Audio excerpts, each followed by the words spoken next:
Hi, I'm Rev Myron. I'm a minister through Pathways of Light, and I've been a Course in Miracles student for 40 years.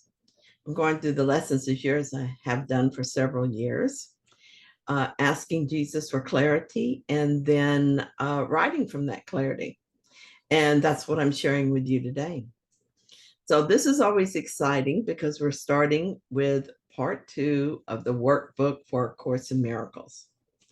And we're going to begin with the introduction. I think these introductions are very important. So paragraph 1 says, words will mean little now. We use them, but as guides on which we do not now depend. For now, we seek direct experience of truth alone. The lessons that remain are merely introductions to the times in which we leave the world of pain and go to enter peace. Now we begin to reach the goal this course has set and find the end toward which our practicing was always geared. So before today, the emphasis has been on learning, but starting now, the emphasis is on the experience. We're going to give time during the morning and evening in quiet as we receive a direct experience of the truth. Isn't that exciting to think about? We will call to God and he will reveal himself to us. It is our will, the Father's will in union with our will, that makes this possible. Actually, I think I could say that maybe a little differently because our will is God's will. We just don't realize it. Okay, so, and Jesus will be with us, holding our hands as we do this. How very sacred will be our moments of meditation now. Paragraph 2. Now we attempt to let the exercise be merely a beginning, for we wait in quiet expectation for our God and Father. He has promised he will take the final step himself, and we are sure his promises are kept. We have come far along the road, and now we wait for him. We will continue spending time with him each morning and at night, as long as it makes us happy. We will not consider time a matter of duration now. We use as much as we will need for the result that we desire. Nor will we forget our hourly remembrance in between, calling to God when we had need of him, as we are tempted to forget our goal. So in the first part of the workbook, the emphasis was on learning, so there were a lot of words and very specific practices. We were told how often and how long to practice. But now the emphasis is changed to experience. There are not many words, nor are we told how long to be with the Father. In fact, he says that we should stay as long as makes us happy. We are asked to spend time with God morning and evening and are reminded to call on him when we're tempted to forget our goal. Paragraph 3. We will continue with the central thought for all the days to come, and we will use that thought to introduce our times of rest and calm our minds at need. Yet we will not content ourselves with simple practicing in the remaining holy instants, which conclude the year that we have given God. We say some simple words of welcome and expect our Father to reveal himself as he has promised. We have called on him, and he has promised that his Son will not remain unanswered when he calls his name. What a wonderful thought. We're calling on God to reveal himself, and we're assured that he will answer as promised. What will our experience be? We'll have to wait and see.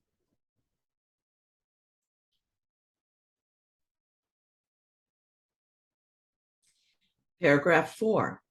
Now do we come to him with but his word upon our minds and hearts, and wait for him to take the step to us that he has told us through his voice he would not fail to take when we invited him. He has not left his Son in all his madness, nor betrayed his trust in him. Has not his faithfulness earned him the invitation that he seeks to make us happy?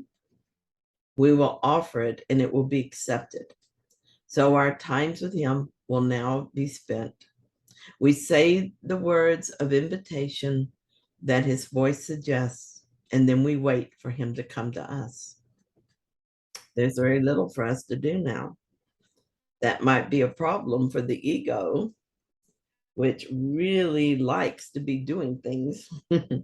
It likes to think and it likes to do. But we can instruct our minds to see this differently.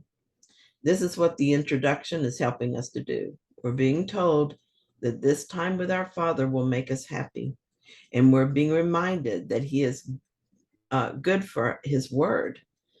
We begin each day with the few words that are offered, and then we wait in silence for the experience, trusting it to come. I have learned that it is best not to choose an experience or expect something specific. I just wait to see what happens. 5. Now is the time of prophecy fulfilled. Now are all ancient promises upheld and fully kept. No step remains for time to separate from its accomplishment. For now we cannot fail. Sit silently and wait upon your Father. He has willed to come to you when you have recognized it is your will he do so. And you could have never come this far unless you saw, however dimly, that it is your will. I fully accept that my true will is the same as God's will. Also recognize there's still some desire to experience ego will, but I am letting that go as quickly as I can. Experience has proven to me that the ego does not bring me success or happiness. And I do will for my Father to come to me. Paragraph 6. I am so close to you, we cannot fail. Father, we give these holy times to you in gratitude to him who taught us how to leave the world of sorrow in exchange for its replacement, given us by you. We look not backward now, we look ahead and fix our eyes upon the journey's end. Accept these little gifts of thanks from us, as through Christ's vision we behold a world beyond the one we made, and take that world to be the full replacement of our own.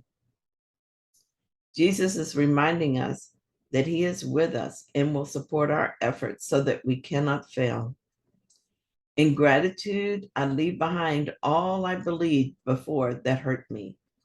I look forward to the journey's end. There is a world that is beyond the world we made, and I've begun to see it, not consistently and not with absolute clarity, but enough that I'm dedicated to awakening fully. I think of this as a world without fear and guilt. I think maybe judging by the reports of those who have gone before me, there's a world of light and love and union with all things. I want to see that. I want to live in that. Paragraph 7. And now we wait in silence, unafraid and certain of your coming. We have sought to find our way by following the guide you sent to us. We did not know the way, but you did not forget us. And we know that you will not forget us now.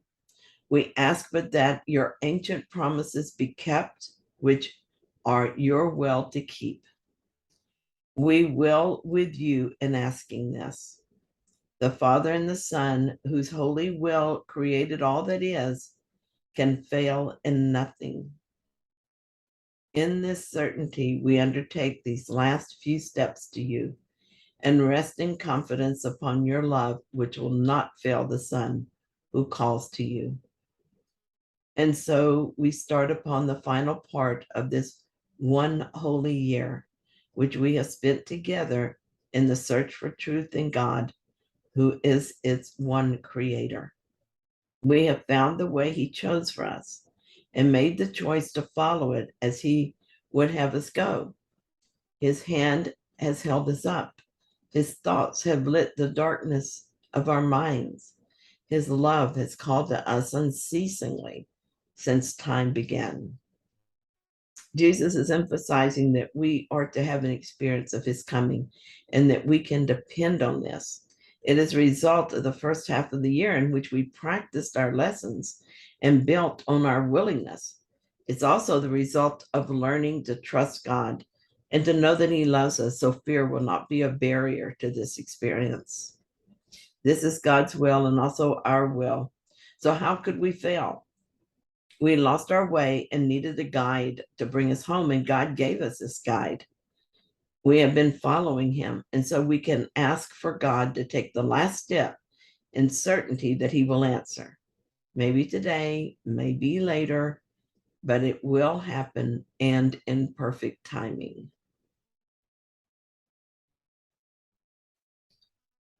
Paragraph 9. We had a wish that God would fail to have the Son whom He created for Himself. We wanted God to change Himself to be what He would make of Him, what we would make of Him. And we believed that our insane desires were the truth. Now we are glad that this is all undone, and we no longer think illusions true. The memory of God is shimmering across the wide horizons of our minds. A moment more, and it will rise again. A moment more, and we who are God's sons are safely home, where He would have us be. I am so thankful that wishes are not truth. I have let go of the arrogance that made me believe I could change creation and that I could change the Creator. I am as God created me, and that is all I want to be. Will the full memory of God dawn upon my mind in a moment? Well, maybe not as I count the moments, but when it is done, it will feel as if only a moment has passed, and even that will be forgotten, and nothing will have happened. 10. Now is the need for practice almost done. For in this final section, we will come to understand that we need only call to God and all temptations disappear. Instead of words, we need but feel His love. Instead of prayers, we need but call His name. Instead of judging, we need but be still and let all things be healed. We will accept the way God's plan will end as we receive the way it started. Now is it complete? This year has brought us to eternity. I think this is my favorite paragraph. I had a temptation yesterday, and instead of giving into it, I called on God. This morning, when I had to act on the problem, I found myself thinking about what to do, making plans, deciding what to say. I stopped myself by remembering if I decide on my own, there'll be no room for God in the answer. I used to pray for this thing or that solution. Now I just call on my Father when I'm confused or upset. I trust He knows what is needed, and I know that I don't. Sometimes I receive inspiration, but sometimes the answer is just this miraculous peace that enfolds me. This is God's love, I think. When I think something is wrong and needs to change, I let go of the judgment. I let go and let God, and all things are healed. Paragraph 11. One further use for words we still retain. From time to time, instructions on a theme of special relevance will intersperse our daily lessons and the periods of wordless, deep experience which should come afterwards. These special thoughts should be reviewed each day, each one of them to be continued till the next one is given you.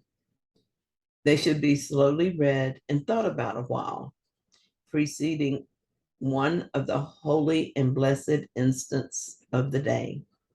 We give the first of these instructions now.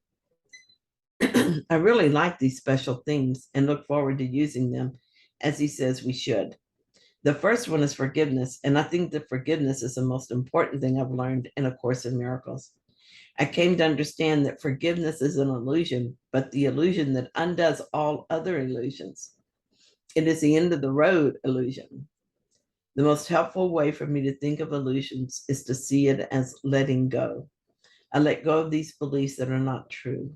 It is my daily practice and the practice that will end the need for all other practices, I think. So I thank you so much for joining me today in the first part of today's lesson.